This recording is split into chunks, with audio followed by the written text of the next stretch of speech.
চিত্রনায়ক শরীফুল রাজের সঙ্গে কাজল রেখা সিনেমা দিয়ে চলচ্চিত্রে অভিষেক অভিনেত্রী মন্দিরা চক্রবর্তীর। প্রথম সিনেমাতেই নিজের অভিনয় দিয়ে বেশ প্রশংসা কুড়িয়েছেন এই অভিনেত্রী। রাজ মন্দিরার নতুন এই জুটি দর্শকরাও পছন্দ করেছে। তারই রেশ ধরে এই জুটির প্রেমের গুঞ্জন ছড়িয়েছে। বিশেষ করে চিত্রনায়িকা পরিমণির সঙ্গে শরীফুল রাজের সংসার ভাঙার পরে তাদের প্রেমের গুঞ্জনে নতুন বাতাস লেগেছে। বিষয়টি নিয়ে একটি সংবাদ মাধ্যমে কথা বলেছেন মন্দিরা, যেখানে তিনি জানিয়েছেন ব্যক্তিগত জীবনে প্রেমের সম্পর্ক আছে, তবে কার সঙ্গে প্রেম করছেন সেটা ফাঁস করতে চান না। একই সঙ্গে এই অভিনেত্রী মনে করেন প্রত্যেকের জীবনেই প্রেম থাকা উচিত। মন্দিরা বলেন, আমার মনে হয় প্রত্যেক মানুষের জীবনে প্রেম থাকা জরুরি।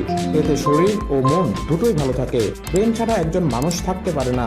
বাস্তব জীবনে আমারও প্রেম আছে, তবে এখন প্রেম করলেও বিয়ে করার ইচ্ছা নেই।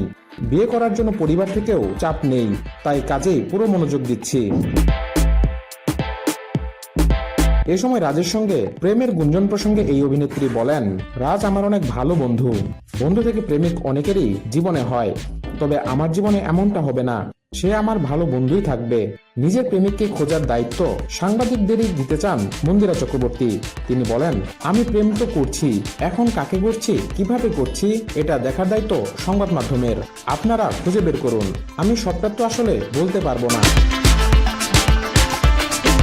প্রসঙ্গত শরীফুল রাজের সঙ্গে কাজল রেখা সিনেমায় অভিনয়ের পর আরফিন শুভর বিপরীতে নীলচক্র সিনেমায় দেখা যাবে মন্দিরাকে।